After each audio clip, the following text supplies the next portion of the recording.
जय गुरुदेव। सब धरती कागद करूं, लेखनी बन राय, सात समंद की मसी करूं, गुरु गुण लिखा न जाए। गुरु महाराज की महिमा जितनी की जाए उतनी ही कम है। कहा है न कि हरि अनंत, हरि कथा अनंता। तो आज की ये सुनहरी याद भी कुछ ऐसी ही है। ये बात काफी पुरानी है। छत्तीसगढ़ मध्य प्रदेश के एक गांव के एक सत्संगी वे भंडारे के कार्यक्रम में मथुरा जाने की सोच रहे थे। तो कौन कौन लोग मथुरा भंडारे पर जाए ये तय नहीं हो पा रहा था, क्योंकि गांव में उन दिनों चोरियां बहुत ज्यादा हो रही थी।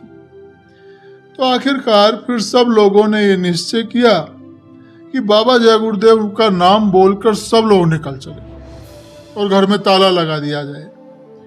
तो 4-5 दिन में लौट आएंगे, और 4-5 दिन की तो बात है, तो कोई दिक्कत की बात है नहीं। तो दिसंबर का वो महीना था।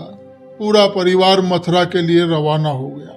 सब लोग चल पड़े और घर पर ताला लगा दिया गया।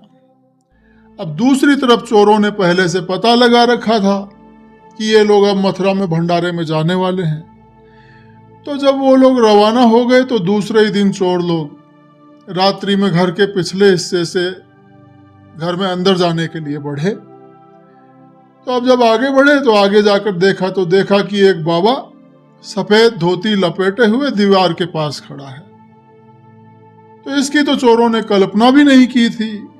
वो तो आश्वस्त थे कि सब लोग रवाना हो गए हैं। तो फिर चोरों ने आगे से ताला तोड़कर घर में घुसने की योजना बनाई, क्योंकि पीछे तो बाबा खड़ा है।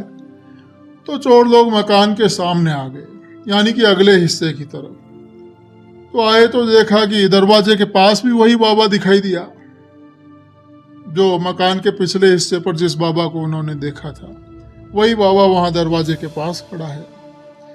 तो अब ये देखकर चोर मंडली बड़े ही हैरत में पड़ गई कि आखिर ये आदमी है कौन। तो उन्होंने सोचा कि चलो कल आया जाएगा। तो उस दिन तो फिर वे चले गए और दूसरे दिन फिर वे आए।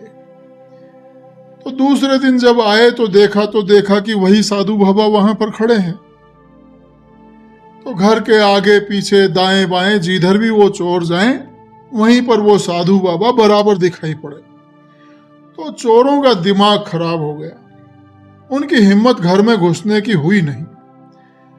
तो भंडारा कार्यक्रम जब खत्म हो गया तो सत्संगी लोग मथुरा से वापस लौटकर अपने गांव आए। तो चोर तो बड़े ही परेशान थे, और परेशान भी थे और आश्चर्यचकित भी थे। तो वो चोर उन सत्संगी भाई के पास पहुंचे, और उन चोरों में से एक चोर ने कहा कि भैया, मैं ईमानदारी से आपको कुछ कहना चाहता हूं। अगर तुम पुलिस में खबर ना करो तो मैं सच सच आपसे कुछ कहूं।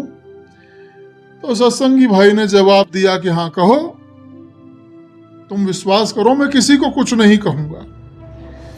तो वो चोर बोला कि भैया, जब तुम यहां नहीं थे, बाहर गए हुए थे, तो तुम्हारे घर पर सफेद धोती पहने कौन साधु रहता था?